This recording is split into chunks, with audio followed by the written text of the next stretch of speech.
I've got apple and cinnamon porridge for breakfast with peanut butter, choc shot, pumpkin seeds, I don't know, crap on top.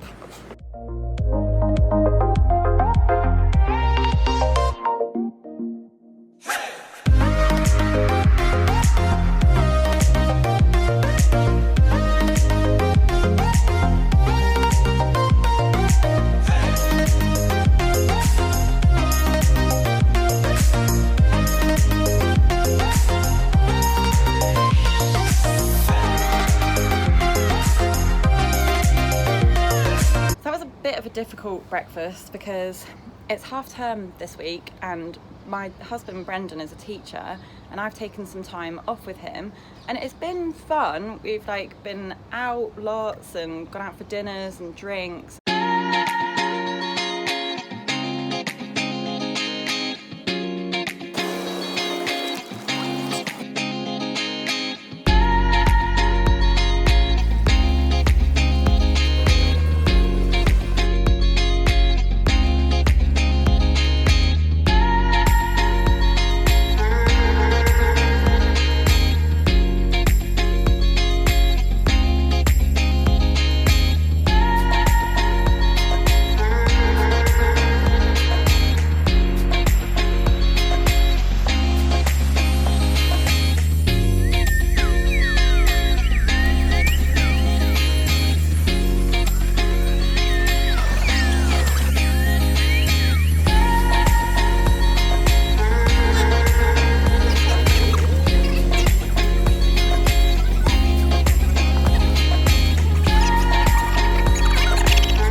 I'd want to be able to do in life basically, but it's more than I'd usually have, especially with the alcohol on top because I'm eating the food I'd regularly eat.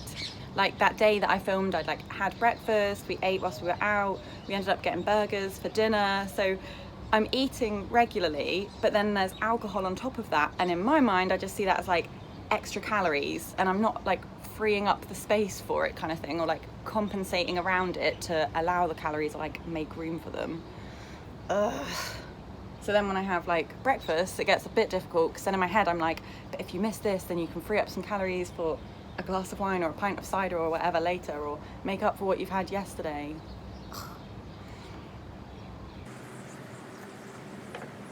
And a couple of people have asked me about drinking before, but I think it actually applies to anything that's like over your regular amount of calories. How do you like feel okay about that and do the thing anyway and not feel like a horrible anxious mess? Well, actually you might feel like a horrible anxious mess the first few times you do it, but how do you just do it anyway and not hate yourself or compensate, or yeah, how do you just join in with life and not be a little robot where every day is exactly the same boring rigid day as the last day, but like how do you have a bit of fun and spontaneity in life, I guess. So one thing that helps me is to think, what do I think is okay for other people? Like, I think it's fine that Brendan goes out in half term and has extra drinks and dinners out and whatever, and it might be more than his usual week. Like, he's going to be fine. Or my friends or family, like, I think it's fine for other people, so why is it not okay for me? I also try to think like it's a lifestyle I enjoy. Like, I like a glass of wine, I like having birthday cake when it's out, I like going out for dinner and eating a pizza, and if there's bread on the table I'll eat that too, and if people are getting a dessert I'll have that as well. Like, that's the lifestyle that I want. And then I think like you do only get one life, so do I want to deny myself the stuff that I want to do day after day after day and then get to whatever age and look back over my life and think, oh, I've just missed out on all that stuff? Also, I don't want to live a double life. Like, if I'm going out for a dinner or drinks, having to starve myself beforehand and like plan around it and compensate like crazy, and then turn up to the dinner and pretend I'm there with my friends when really I've been doing like a load of behind the scenes action to be able to be there and act like I'm in life doing that with them. What is with this today? Everything's one of these. I'm also really dark, but then kind of rough if I'm not dark. I think we'll just leave it dark. I also think like you can't wait until it feels easy. Like, when I'm able to, then I'll drink or go out for dinners or grab a snack from Starbucks that might be over my regular snack. Like, it will never just be easy on its own. Like, you have to force it. And so you have to challenge yourself and go out and drink is my example, but whatever, drink and not compensate around it, and just see that like nothing bad happens, and it is okay. Like, other people are doing it, it's fine for them, like I can do it as well, it's fine for me. And then repeat as well. You have to like challenge, repeat, and then over time it gets easier. But like the first couple of times you do it, it will not be easy, but then as you like repeat it and see that nothing bad's happening, like then it starts getting easier. And I'm using drink as an example because it's one that I honestly still do find hard, and I am challenging myself with it, and I go out and see my friends and go out for dinners and drinks and whatever, but every time I've always got in my head like, oh, it's more, you've not freed your calories up, bore. You've not starved yourself before you've come out for this meal, like, ugh. I also kind of think like, what is it I'm scared of? Which is easy, to be honest. Like, I'm scared of gaining weight. But do I want to spend the rest of my life scared of gaining weight and controlling my weight and holding it at a certain point and not letting it go beyond that point and just like living in that fear and restriction? Because to me, like, that's not recovery. You can't hit a target weight, oh, for God's sake.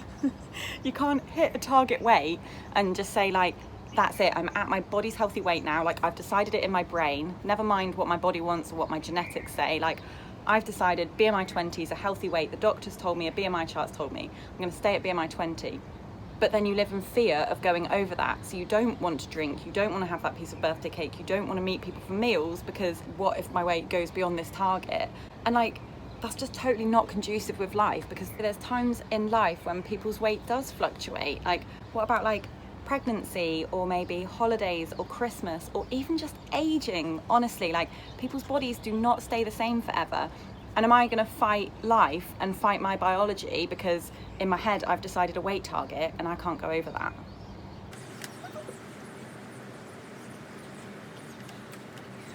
I feel like you can't be recovered as long as you never go past a BMI point, or recovered but I'll only eat clean foods, or I'm recovered but I'm still scared of alcohol or whatever.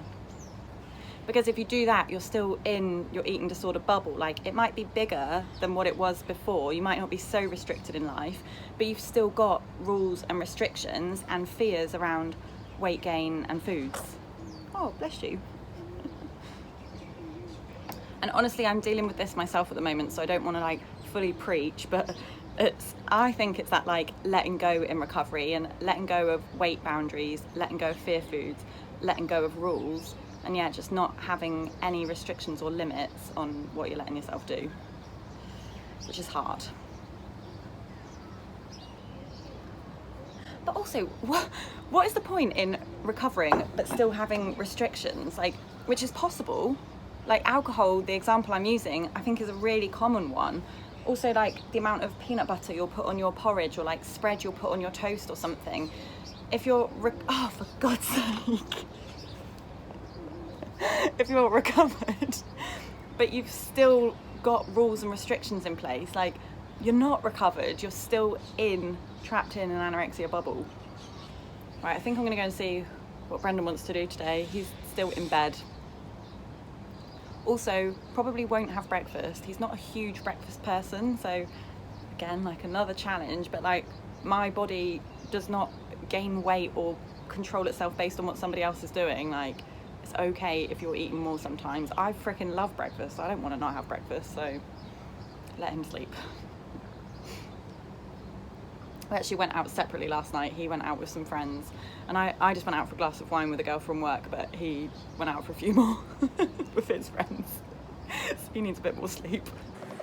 But I don't know, we'll probably go for lunch together. I'm actually going out again tonight. I'm thinking of joining a netball team, and they've got a social tonight, so I'm going to go out with them and meet the girls. I might go get my nails done. We've got a boat party tomorrow. There's way too much detail on my life, but if you want my itinerary, there it is. I'll try and record again later if I can.